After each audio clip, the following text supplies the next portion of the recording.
Mo kí gbogbo èèyàn tó ń gbọ́ mi níbikíbi tí ẹ bá wà. Orúkọ tèmi ni Dr. Ọlálékan Sàlámì Aláàfin Ìṣẹ̀ǹbáyé. Èmi a máa sọ pé erin kọjá gbígbé, àjànàkú kọjá rúrù, àjànàkú kọjá mórí nǹkan fìrí, bàbá rìnrìn, ẹ jẹ́ ká sọ pa rìnrìn. Ogun tí mo fẹ́ kọ́ wa òun náà ni ogun béèyàn bá ń jẹ nǹkan lójú oorun, kí ló lè ṣe? Àbí téèyàn ò bá tiẹ̀ tí ì jẹ nǹkan lójú oorun náà, kí ló lè ṣe tí ò ní fi jẹ nǹkan lójú oorun? Ìwọ tó fẹ́ ṣe ògùn yìí, bá mi wá orí ejò kan tó ń pè ní mọ̀nàmọ́ná. Kó wá ewé kan tó ń pè ní ewé àlókì, kó wá sí kó wá kó odidi àtàrí tó bá tóbi 3, kó bá ń kó sẹ́gbẹ̀ẹ́ nínú ìsasùn, á wá jó papọ̀.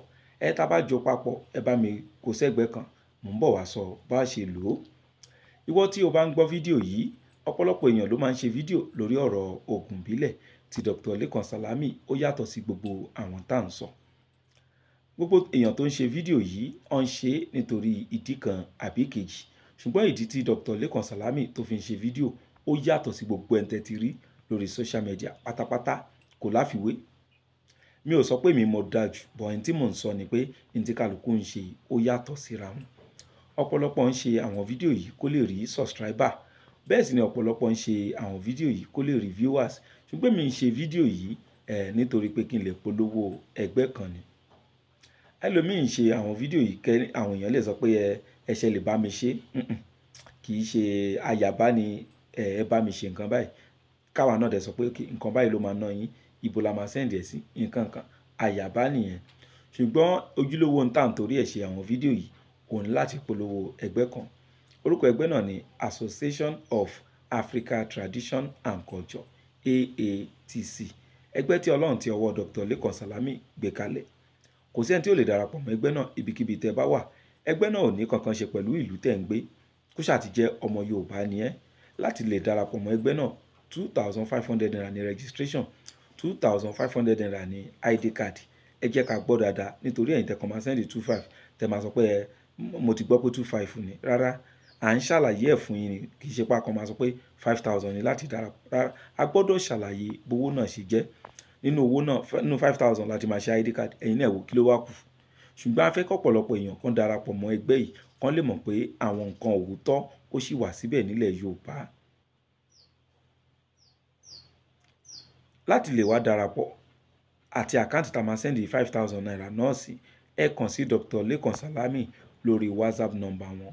Ẹ rí i pé mo ní WhatsApp number, mi ò sọ pé call. WhatsApp number náà ni 08028565188. Ẹgbẹ́ tá a sọ yìí, ẹgbẹ́ tí a register pẹ̀lú ìjọba àpapọ̀ ni, kò sì kí ń ṣe ẹgbẹ́ orí social media. A máa ń ṣe ìdánilẹ́kọ̀ọ́ káàkiri gbogbo ìlú. Nínú ọdún yìí a ti lọ sí Ìbàdàn, nínú ọdún yìí a ti lọ sí Ìkòròdú, nínú ọdún yìí a ti lọ sí Abẹ́òkúta. Ibi tó kù tá ń lọ tó bá di August 24, òun náà ni ìlú Àgbárá ní ojú ọ̀nà Badagry Express Road. Ọlọ́run á ṣọ́ wa ju on the 24 lọ.